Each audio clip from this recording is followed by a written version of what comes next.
Hello, everyone. This is Tom Fox. In this podcast, I visit with Ellen Hunt, the Chief Audit Executive and Ethics and Compliance Officer at AARP, and we preview her talk at CONVERGE18 on the role of the CCO and the board. First, a word from our sponsor, Conversant, about CONVERGE18. As you know, the last year has publicly brought ethics to the center of business reputations worldwide. With the acceleration of the speak-up culture and organizational accountability that social media is enabling and amplifying, companies need to incorporate integrity into every level of their organization. CONVERGE18 is helping organizations to do just that by addressing ethical transformations head-on. This event will be held in Denver, Colorado from October 8th through 10th. At it, you will be able to network with 300 of your peers, including C-suite executives, legal professionals, HR leaders, and ethics and compliance visionaries. Gain insights from 35 speakers, including such prominent speakers as Wei Chen, Steph Vogel, the NBA's Deputy Chief Compliance Officer, and Carol Switzer, President of OSEG. You will bring home actionable takeaways to your compliance program from a variety of sessions, including 2 keynotes, 5 general sessions, 12 based roundtables, and 18 interactive breakout sessions for you. You can get more information on CONVERGE18 at Conversant's website, conversant.com. Listeners to this podcast will receive a 50% discount to the event. Use the discount code TOMFOXVIP. That's all caps, TOMFOXVIP. Hello, everyone. This is Tom Fox, the Compliance Evangelist, and I'm here with Ellen Hunt. Ellen is the Senior Vice President, Audit and Ethics and Compliance Officer at the AARP. Well, welcome. I'm glad to be here, Tom. Ellen, one of the things you and I have visited on over the years is getting more boards of directors to bring on chief compliance officers, chief ethics and compliance officers, and true compliance professionals onto the board. One of the things that we both think is important is to have a compliance perspective on the board of directors, but that requires the chief compliance officer, or the chief ethics and compliance officer, or even the compliance practitioner really to help educate the board. So with all of the recent scandals, this topic is certainly getting more information. The Department of Justice has said the board needs to have compliance expertise on the board. And I wanted to visit with you today about some of your thoughts on the role of the board and the C-suite and why they're important to effective ethics and compliance officers, but also what's the role of the CCO? What's the role of the CECO? And how does that person then educate the board on the board's role?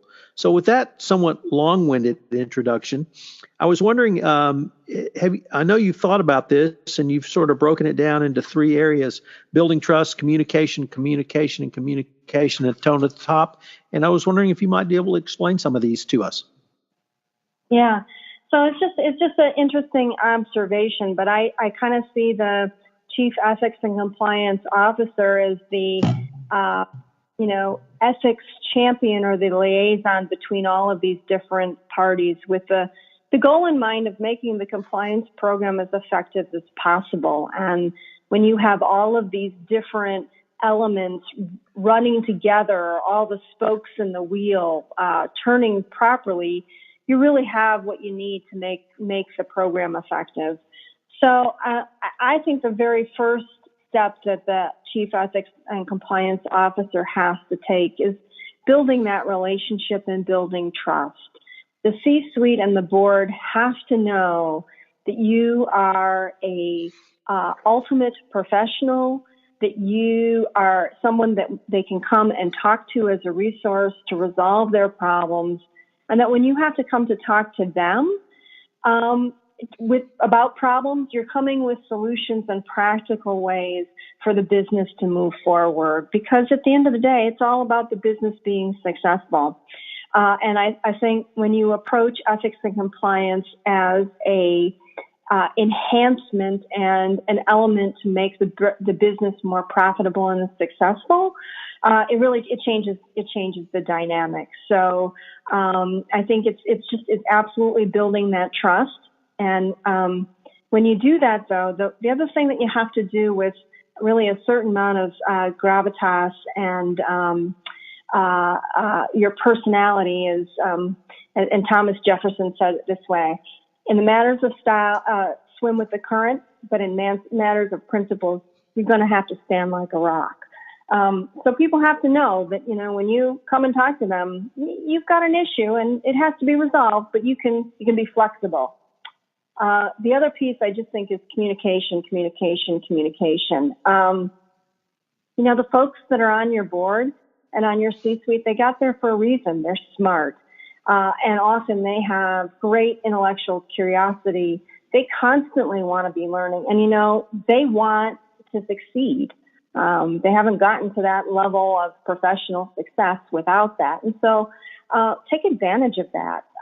Find good articles, whether it's from the NACD or other places, that talk about their role and how they can be effective. And that can go really a very long way in helping you educate them in a way that doesn't seem as if you're there preaching your own cause, so to speak.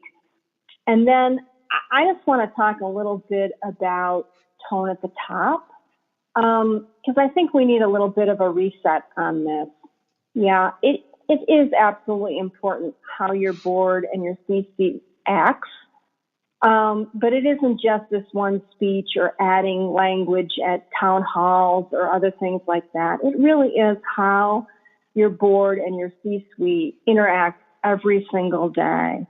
And we just have to remember that, particularly in large global companies, some of your employees may not even know who's on your board or who's on the C-suite, and they're never going to meet these folks. So this kind of trickle down theory of, gee, if we just have tone on the top, everything's great. Yeah, it's very important, but it's more than that. It's really, you want the board and the C-suite to be asking all the time in their interactions, does this follow the code? Are we following our policies? What could be the ethical implications? And when they have those interactions with the people that they work with, that's going to go a really long way. So let me go back to your first point on the building trust. You mentioned, obviously, that businesses exist to do business, and that it's important that as part of your building trust that you work or at least communicate your desire to make the business run more efficiently and hopefully at the end of the day more profitably. Is that something that that a board would look to you for as a chief compliance officer? Would they actually look to not you, but your position to help them make the company more business efficient? Yeah, absolutely. And the thing is, I think that when you've built that trust and your board and your C-suite are thinking of you as a resource, what they want is to make sure that they're doing business the right way in a way that's efficient. And those two things are not just opposed from one another. They're not oxymorons. And this kind of gets back to the point of, in things of style, swim with the stream. There could be lots of different ways that the business could operate and still be compliant. And it goes a long way when you can be part of a project, or if there's important initiatives, if you've got a seat at the table to just talk about how they're going to implement, what their systems are going to be, how the process is going to work, how they're going to set up policies. Because nobody likes to have been doing something for a couple of years only to find out that if they had set it up a little differently, had some additional internal controls, maybe had some increased transparency, problems might not have never arisen. And so you've got to really think about it in the proactive way of, build it right the first time so you don't have to rebuild it the second. And I think once you establish that trust and people see you as a resource rather than just a place that, gets you in trouble, that makes a big difference. Hello, everyone. This is Tom Fox again. I hope you've enjoyed this episode, and I hope that you will join me at CONVERGE18. Once again, you can get up to 50% discount to CONVERGE18 by using the code TOMFOXVIP. That's TOMFOXVIP. Thanks again for listening, and I hope you'll join me again.